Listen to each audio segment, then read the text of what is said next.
Guys, good morning. This is my baby boy. It's coming this May. It's 3 years old. So this is my life as a mom. Ayan. So lately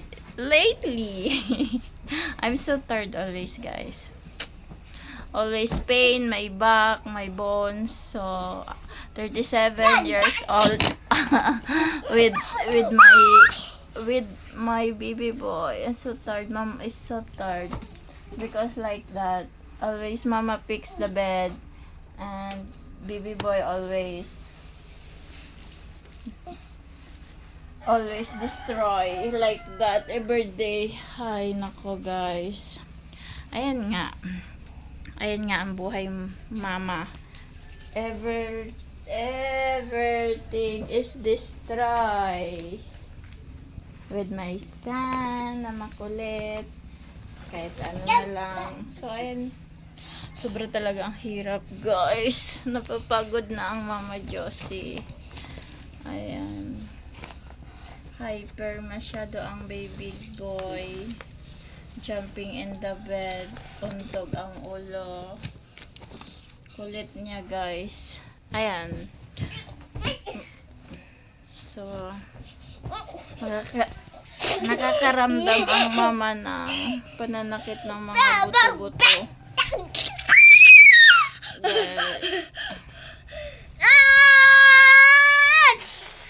Ganyan po ang baby namin. Super kulit. So ganyan nga ang buhay mama.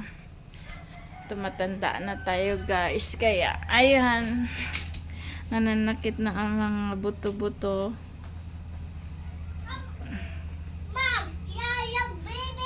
Laglag daw siya. Laglag ako.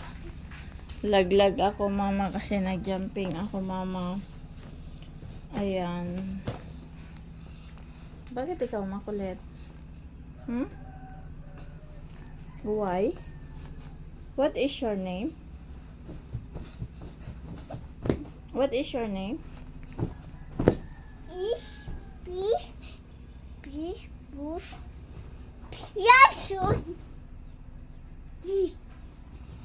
Nido. So, ang pangalan niya daw, guys, is Esperanzo Nido. So, ayan.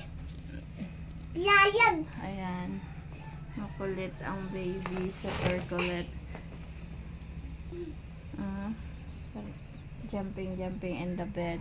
Ayan nga, guys. Sobrang mama, it's so tired today because I don't know how to fix the house. Always destroy with baby and so playing the toys.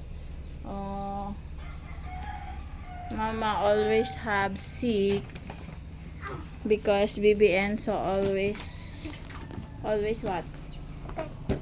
Always kulit.